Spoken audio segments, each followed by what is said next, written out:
got Louis Bernard from Crisotech, a crisis management consultant. Louis, regular visitor to our company, and we are always welcome. Pleasure to see you. You've always got good things to say. I'll get on with the questions. This is clearly a case where the interests of business clash with the harsh realities of geopolitics. But the bottom line here is that you can't be giving money to terrorists, can you? That is the bottom line. It's really hard to continue doing business in a war zone, in a war-torn environment.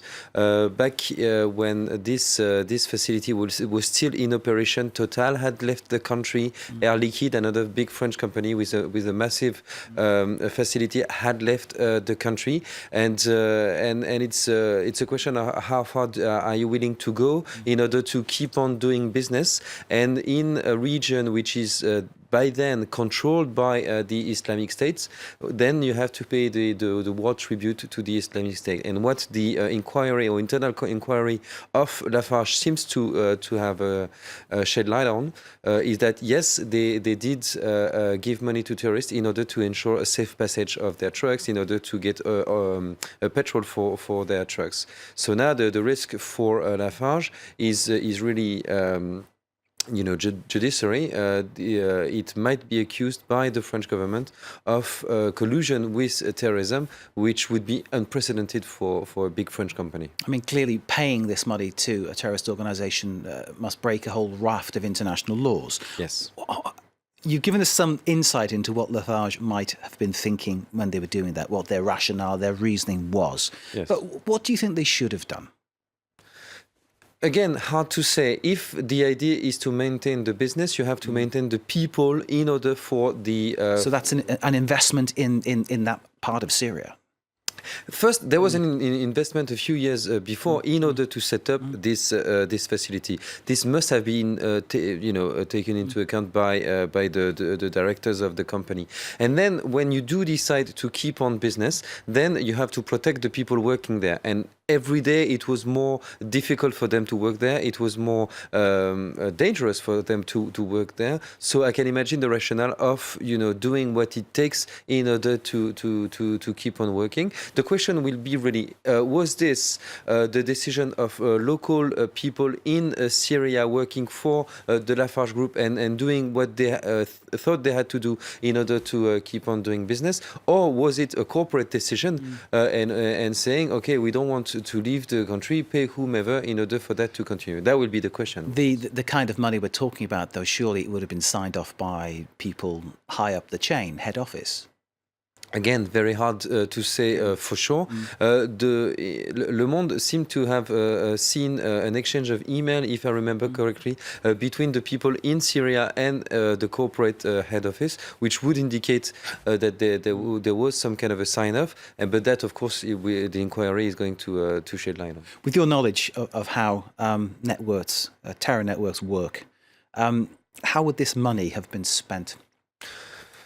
Well, when you're a terrorist organization and you have to control this whole new part of two countries, and back in 2012-13, the Islamic State was controlling a large part of both Syria and Iraq, which is not at all the case, of course, right now, but was then. So they would have imposed taxes on the people themselves, of course, on local businesses. You think about the local baker would have had to pay the taxes to the occupier. When we say taxes, Louis, I mean this is extortion, isn't it? I mean, a democratic government can levy taxes.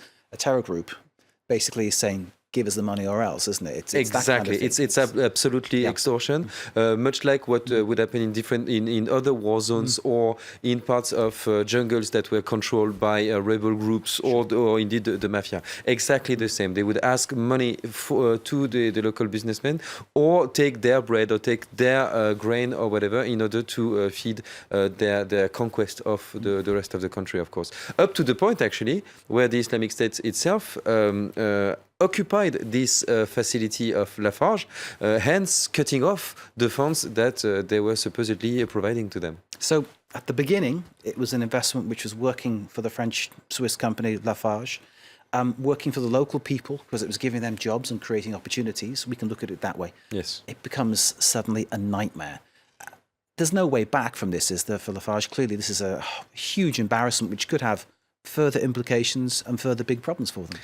But well, in terms of public relations, you can't really see worse than possibly abiding or helping the very terrorist organization which has carried out attacks on the French soil. In terms of public relations, it's the hardest that could have been. What's interesting though is that they spent some time between the accusation of Le Monde and your network were carried out and before releasing this press statement, meaning that they must have done some kind of a long and thorough inquiry, which proves that it was not that easy for them to find out what really had happened, which is a good sign probably, and will be probably used in their defense.